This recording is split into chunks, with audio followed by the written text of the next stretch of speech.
This is a positive. The silver lining, like you said, it's just to see, people in different roles and more responsibility. Because when you get to the main rotation, everybody's role takes a little step back when you have everybody healthy. It's also just a great opportunity for these guys. I mean, it's more minutes. It's not bit minutes; it's longer, extended minutes. You get to see what they can do. And I think the good thing too is having Nicola and Jamal healthy, you can see how people complement them. When Jamal's out there without Nicola, we're a different kind of team.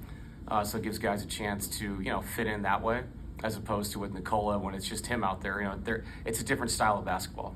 I think it's good in that sense.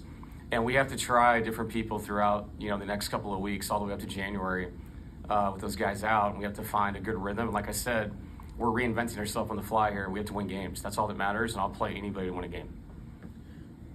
When you think about Ryan Saunders now, who's in Memphis, you coached alongside of him for a couple years there, just what comes to mind? And then two, in Memphis now, he's kind of like the defensive coach. What do you think about that part of it, like him as a defensive coach and what he did with you guys in Denver? Yeah, Ryan is really consistent every day. Great work ethic, great person. What we did in Denver as a staff was obviously they'd never done before there. So very cool to work with him. I worked with him in Minnesota as well, all those years back when we were much younger people. Ryan's a great dude, a good partner to work with. I was running the offense when he was running the defense.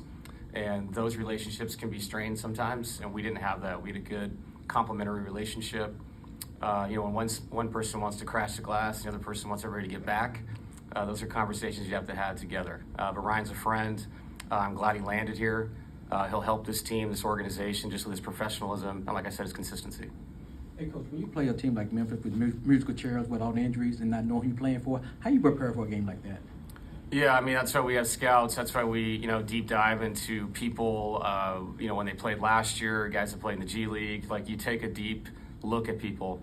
And I think we've gotten a good sample size because of their injuries. Guys have now played extended minutes, put the ball's been in their hands maybe when it wasn't before, when Ja was playing more consistently. And totally off topic, I get to watch my boy KCP on tape, which I love KCP. Miss him in Denver. Great personality, great person. His kids, his family, we miss them. His kids used to run our family room. So I miss Pope.